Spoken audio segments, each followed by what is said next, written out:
Yes, Manav, I think you got it right. I think we need to focus on the larger and a longer term good for the industry. I think our problem lies on two fronts. Number one, hotel industry has always got clubbed and got lost in this whole tourism framework. And we typically become invisible within the tourism framework because there are lots of voices and lots of noise in that when that committee meets. So I think for us to push for something really material, we need to push first a single hospitality body in the country. We are very fragmented as an industry. We don't have a single hospitality body. There is a body which is an overarching umbrella body, which has all travel, trade, airlines, hotels, all a part of it. That does not give us the visibility that we need as an industry. The second thing, I think if I was to lobby for something first up, it would be to get a Minister of State for hotels. Within the tourism ministry, I think hospitality deserves, given the employment that we create, the contribution to the state exchequer, and the amount of foreign exchange that we bring in, I think we deserve an MOS in the sector. Coming down to the GST and the other matters like parking, I think these parking, FSI are all state subjects. So therefore, there have to be state bodies within the industry that need to address it with the states. These are not central subjects. And therefore, we'll have to really, really fight for it at the state level. We've had some success. Over the last 5 years, we've had 2 policy changes in the parking norms in Maharashtra, for example, both better for the industry. We've had FSI increase in Mumbai significantly over the last 5 years. And we've had some movement on ease of doing business, whether it's excise licenses, whether it's other licenses. There's a lot of automation and online that's happened for that. So to that extent, we've had some success. There's a lot to be done. Right now, my focus as a hotel company, the person who runs a hotel owning company, is to work with the state governments to get us relief on electricity costs, to get us relief on property tax, on excise duty, and finally on labor laws. And these all four are actually state subjects. Yes, I think that there's a lot to be picked up from what's happened over here. And it will sort of shape the future of hospitality, especially on the F&B side, extensively in the years to come. The only thing I'm hoping that, like always, the human and travelers' memory is short. And when we do find the vaccine and everything comes back to normal, so will banquets. But I think, Manav, it's been a few years now that some change has been happening on the F&B side.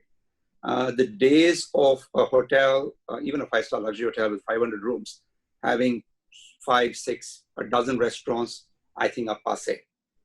If you look at Chalet's portfolio, the last 2 hotels that we built, and the one in Bangalore was built as long as 7 years back, we had 1 all-day dining and 1 specialty.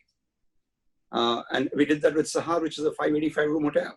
The 2 hotels that we're building right now, the Westin at Hyderabad and the Hyatt at Airoli in Navi Mumbai, again had 1 all-day dining and 1 restaurant, and smaller banquet halls. See, the banquet hall size will depend on the location that you're at. Do you have demand generators in that market for banquets? Is something that you have to really assess in the new environment. I think, again, coming back to your policy point, we failed as an industry to drive home the point of what should be the safe number of people for a wedding, for example. I mean, why did we accept 50 people to a wedding as the norm? We should have fought that.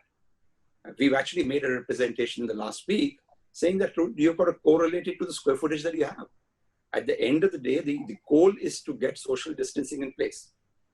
So you cannot restrict a wedding to 50 people if you've got a 12,000 square foot of banquet hall in front of you. You've got to correlate it to the square footage. So we've made a grid. We've shared it with the government through the Hotel Association of India. The FHRA has also done the same. I asked CI also to do the same, the hospitality committee of that. And hopefully we'll get some relief on that side. But yes, I think F&B will change. We tend to anyway dilute the same set of guests. So I think this time around, the associations have raised their voices quite extensively. I've been privy because I'm part of most of the bodies that you mentioned just now. And I think at least the engagement with the government has been quite extensive. The output has been very poor. I think an area that we could have done a better job is probably a little more better job on the PR front in terms of, national, visibility of what the pain points are. And I think we should have highlighted more stronger the pain points or the pain that's going to be there on the employment front. And we employ about, I think, 8% of the workforce directly and indirectly between hotels and tourism. And that's 1 in 12 people that you see on the streets. That's a lot of people. Can we really take a risk with employment with that many people over there? So that's one thing that we need to communicate.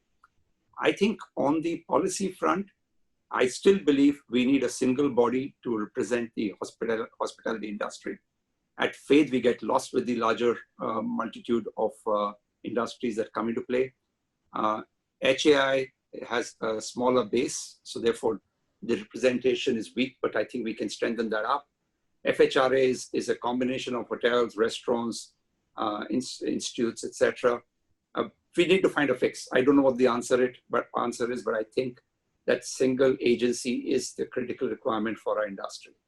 That's one. Second, we've had some success. Not that we haven't had success. I mean, today, hotel industry was touted as, along with airlines, as the two industries that needed help the most. And it's been happening for the last 3 months. It hasn't made a difference on the ground, but have we raised the voice? I think we raised the voice enough. Unfortunately, I think as maybe Mr. Saraf said or Dr. Chaudhary said, I can't remember, but we are seen as an elitist industry. And therefore, to give help to us is not right politics. And therefore, sometimes we tend to lose out on that front. So at the same time, you're saying that you can't expect anything more from the government, right? Because you won't get industry-specific benefits. So I think everyone's tried hard. I think there's some very capable people there.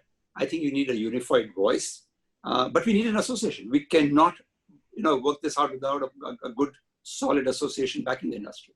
That was a big segment for our Mumbai hotels, the JW Marriott Sahar and the Renaissance in Powai.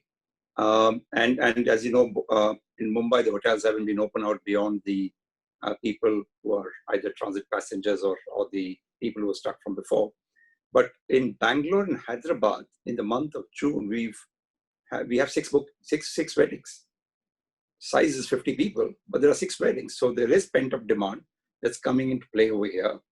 And I think as the government eases the norms for a number of people, we will see incremental business coming in.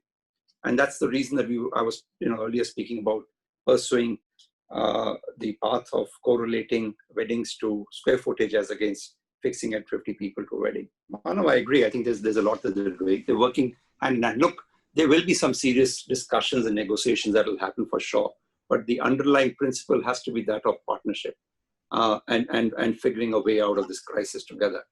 We've had, when you work with big brands, you have some advantages that come with that, their distribution capability, etc. But another advantage that came out of this COVID was the early warning system that came out of from them. So for example, the brands that we work with were able to sound us off as early as January. We had put a hiring freeze in January in our hotels. So, and then what comes along with them is the globally best practices on hygiene and safety. Like Ashish mentioned sometime earlier, hotels is not the bottleneck in their travel cycle right now.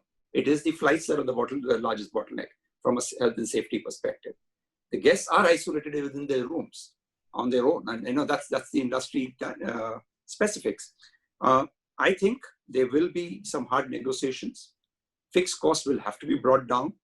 There are certain costs that some of the large brands have, whether they are on infrastructure they set up on IT or the global or the national sales organizations that they set up. On all these fronts, there are costs that are built in. They've trimmed some of those costs. We'd like to see them being passed on to the owning companies. So I see opportunities there.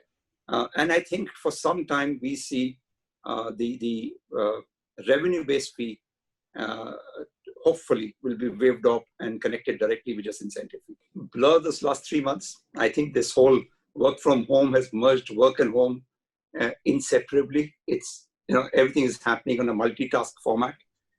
Yes, I have started watching television and watching a lot of web series lately, late into the night. I do catch up on some of that and got quite hooked on it. I think it also offers a little bit of an escape from a long day of stressful work.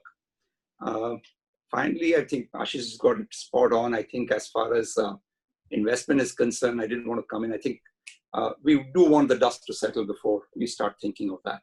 And you need to take care of your current crisis and make sure that you consolidate quickly enough and normalize as soon as possible.